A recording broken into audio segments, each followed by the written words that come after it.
जय हिंद बच्चों, मैं Gajendra Kumar model higher secondary school Bhopal से। आज हम कक्षा 11 के भौतिक विज्ञान अर्थात फिजिक्स के 13 चैप्टर 13वें अध्याय अणुगतिक सिद्धांत काइनेटिक थ्योरी ऑफ गैस का अध्ययन करेंगे। द्रव की आणविक प्रकृति, मॉलिक्यूलर नेचर ऑफ मैटर। आणविक प्रकृति से हमारा आशय आंतरिक संरचना। आज से लगभग 200 वर्ष पूर्व जॉन डाल्टन ने बताया कि प्रत्येक तत्व एलिमेंट सूक्ष्म अवयवों से मिलकर बना होता है। किसी तत्व के इस सूक्ष्मतम अवयव को परमाणु एटम कहते हैं। एक तत्व के सभी परमाणु सर्वांगसम आइडेंटिकल होते हैं या एक समान होते हैं, परंतु ये दूसरे तत्व के परमाणुओं से भिन्न होते हैं।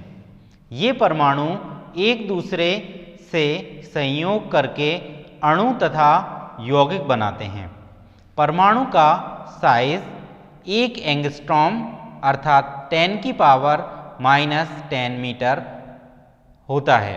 जब परमाणुओं को एक दूसरे के इतना नज़दीक लाते हैं कि परमाणुओं के असमान आवेश नाभिक और इलेक्ट्रॉन के बीच लगने वाला आकर्षण बल समान आवेश नाभिक के बीच लगने वाले प्रतिकर्षण बल से अधिक होता है, तो उनके बीच एक नेट अर्थात कुल आकर्षण बल कार्य करता है।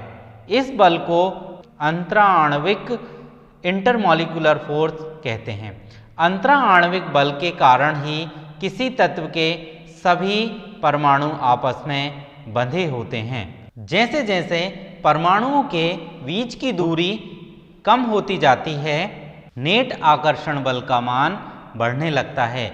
एक निश्चित दूरी पर इस आकर्षण बल का मान अधिकतम होता है।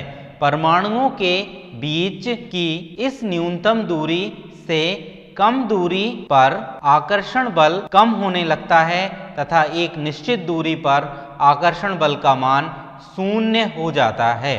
परमाणुओं के बीच की दूरी और कम करने पर इनके मध्य नेट प्रतिकर्षण बल कार्य करने लगता है। इस बल के प्रभाव में परमाणु सीधे टकराने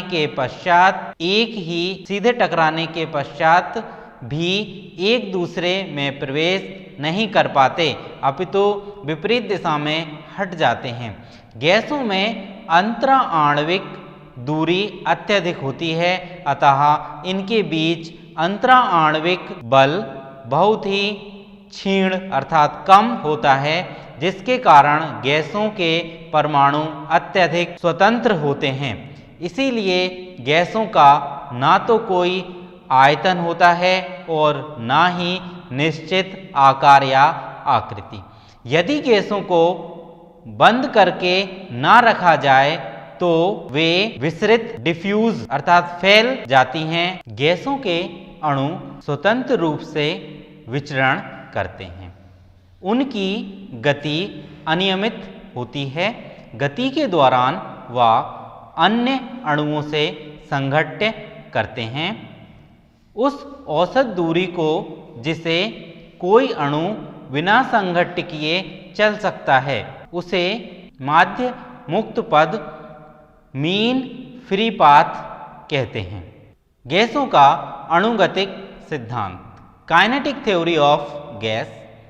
गैसों का अणुगतिक सिद्धांत वह सिद्धांत है जिसकी सहायता से गैसों के भौतिक गुण जैसे दाब, प्रत्यास्थता, विसरण, प्रसार आदि की संतोषजनक व्याख्या की जा सकती है। भौतिक शास्त्री आर फ्लोसियस और जेसी मैक्सवेल ने गैसों के अणुगतिक सिद्धांत का प्रतिपादन किया। अणुगतिक सिद्धांत से गैसों के भौतिक गुणों की व्याख्या अणुओं की गति के आधार पर की जा सकती है। गैसों का अणुगतिक सिद्धांत के मूल अभिग्रहित पर आधारित है। नंबर 1, प्रत्येक गैस छोटे छोटे कणों से मिलकर बनी होती है जिन्हें अणु कहते हैं। किसी गैस के अणु दृढ़, पूर्णतः प्रत्यास्थ, परफेक्ट इलास्टिक, गोलाकार व सभी प्रकार से एक समान होते हैं। अणुओं का आकार अंतराणुक अंतराल की तुलना में नगण्य होता है। ये अणु सभी संभव वेग से सभी संभव दिशाओं में अनियमित रूप से गति करते हैं। ये अणु बर्तन की दीवार से टकराते हैं, किंतु इन टक्करों से गैस का आयतन नहीं बदलता, अर्थात गैस के प्रति एकांक आयतन में अणुओं की संख्या स्थिर रहती है। दो अणुओं की टक्कर पूर्णतः प्रत्यास्थ होती है। टक्कर के समय उनके मध्य आकर्षण या प्रतिकर्षण बल लगता है। दो अणुओं की टक्कर क्षणिक होती है, अर्थात टक्कर का समय उसके द्वारा स्वतंत्रता पूर्वक चलने के लिए गए समय की तुलना में नगण्य होता है। दो क्रमिक टक्करों के बीच अणु एक समान वेग से सरल रेखा में गति करते हैं। दो क्रमिक टक्करों के बीच किसी अणु द्वारा तय की गई दूरी को मुक्त पथ, फ्री पाथ कहते हैं। गैसों का व्यवहार, बिहेवियर ऑफ गैसेस। जब किसी गैस के ताप में परिवर्तन किया जाता है तो उसके आयतन और दाब दोनों में परिवर्तन हो जाता है। अतः किसी गैस की अवस्था को तीन राशियों ताप, दाब और दाब के द्वारा व्यक्त किया जाता है। यदि इनमें से किसी एक राशि को नियत रखकर किसी दूसरी राशि में परिवर्तन किया जाए तो तीसरी राशि में परिवर्तन कुछ निश्चित नियमों के अनुसार होता है। इन नियमों को गैस के नियम कहते हैं, जैसे वाइल का नियम, चार्ल्स का नियम, दाब का नियम। वाइल्स का नियम, वाइल्स लॉ। इस नियम के अनुसार नियत ताप पर किसी गैस के निश्चित द्रव्यमान का आयतन उसके दाब के व्युत्क्रमानुपाती होता है। यदि नियत ताप पर किसी गैस के निश्चित द्रव्यमान का आयतन V तथा दाब P हो तो वाइल के नियम के अनुसार V व्युत्क्रमानुपाती 1/P। इससे हमें प्राप्त होगा V = K/P। इसे हम लिख सकते हैं P भी बराबर K, जहाँ K एक अनुपातिक नियतांक है। इसका मान गैस के द्रव्यमान, ताप तथा मापन की पद्धति पर निर्भर करता है। यदि नियत ताप पर V को x अक्ष एवं P को y अक्ष पर लेकर ग्राफ खींचें तो एक आयताकार अतिपरवलय रेक्टेंगुलर हाइपरबोला प्राप्त होता है। इसे समतापीय वक्र आइसोथर्मल कर्व कहते हैं। चार्ल्स का नियम, चार्ल्स लॉ। इस नियम का प्रतिपादन अलेक्जेंडर चार्ल्स ने 1787 में प्रतिपादित किया था। इस नियम के अनुसार नियत दाब पर किसी गैस के निश्चित द्रव्यमान के ताप को 1 डिग्री सेंटीग्रेड से बढ़ाने या घटाने पर उसका आयतन 0 डिग्री सेंटीग्रेड के आयतन का 1/273वां भाग बढ़ जाता है या घट जाता है। अर्थात दाब नियत होने पर -273 डिग्री केल्विन पर किसी गैस के निश्चित द्रव्यमान का आयतन 0 हो जाता है। यदि ताप को T अक्ष पर लेकर तथा आयतन को V अक्ष पर लेकर ग्राफ खींचें तो एक सरल रेखा प्राप्त होती है। इस ग्राफ को पीछे की ओर बढ़ाने पर यह ताप अक्ष को -273 डिग्री सेंटीग्रेड पर काटता है। इससे सिद्ध होता है कि नियत दाब पर किसी गैस का निश्चित द्रव्यमान का आयतन -200 डिग्री सेंटीग्रेड पर शून्य होता है। दाब का नियम। इस नियम का प्रतिपादन जोसेफ गै-लुसाक ने किया था। इस नियम के अनुसार नियत आयतन पर किसी गैस के निश्चित द्रव्यमान के ताप को 1 डिग्री सेंटीग्रेड बढ़ाने या घटाने पर उसका दाब 1 डिग्री सेंटीग्रेड के दाब का 1/273वां भाग बढ़ जाता है या घट जाता है। अर्थात नियत आयतन होने पर -273 डिग्री सेंटीग्रेड पर किसी गैस के निश्चित द्रव्यमान का दाब शून्य हो जाता है।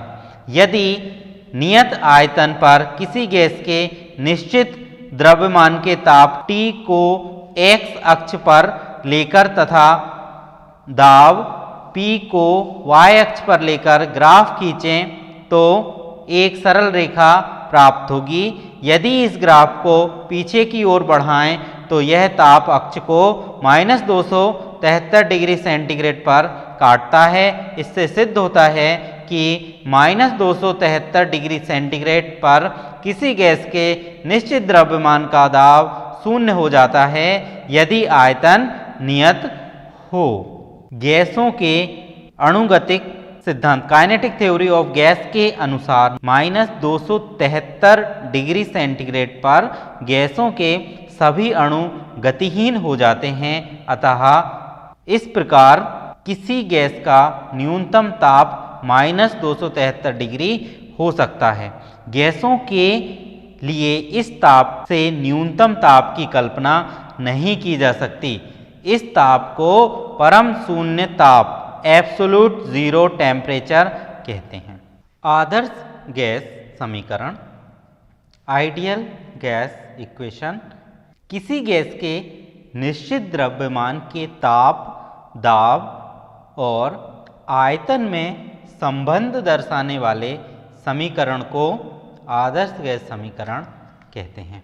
यह PV बराबर nRT होता है, जहाँ P दाब है, V आयतन है, T ताप है तथा R गैस नियतांक है। मान लो T1 ताप पर किसी गैस के निश्चित द्रव्यमान का दाब P1 है तथा आयतन V1 है। ताप को T2 करने पर दाब P2 तथा आयतन V2 हो जाता है। इस परिवर्तन को दो चरणों में घटित हुआ माना जा सकता है। नंबर 1, ताप को T1 पर नियत रखकर दाब को P1 से P2 कर दिया जाए, जिससे उसका आयतन V1 से V' हो जाता है। तब वायल के नियम के अनुसार P1 V1 बराबर P2 V'। तब हमें V' बराबर प्राप्त होगा, अर्थात आयतन में परिवर्तन V' बराबर P1 V1 divided by P2। यह हमारा समीकरण 1 है। अब दाब को P2 पर नियत रखकर ताप को T1 से T2 कर दिया जाता है, जिससे आयतन V' से V2 हो जाता है। तब चार्ल्स के नियम से V' डिवाइडेड बाय T1 बराबर V2 डिवाइडेड बाय T2। यहाँ हमें V' बराबर प्राप्त होगा V' बराबर T1 V2 divided by T2। समीकरण 1 और 2 दोनों V' के बराबर हैं, अतः समीकरण 1 और 2 से हमें प्राप्त होगा P1 V1 divided by P2 बराबर T1 V2 divided by T2। तब हम इन्हें अरेंज कर प्राप्त करेंगे। P1 V1 divided by T1 बराबर P2 V2 divided by T2।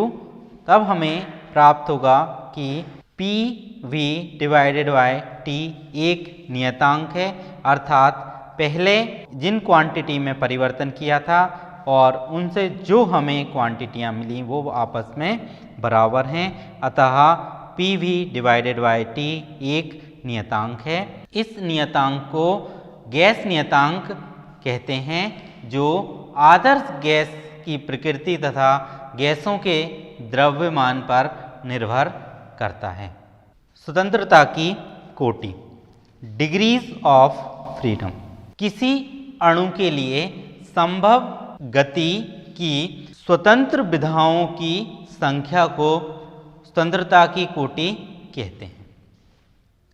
यदि कोई चींटी किसी क्षैतिज तल पर चल रही है तो वह केवल एक ही दिशा में गति कर सकती है, अतः उसकी स्वतंत्रता की कोटि एक होगी।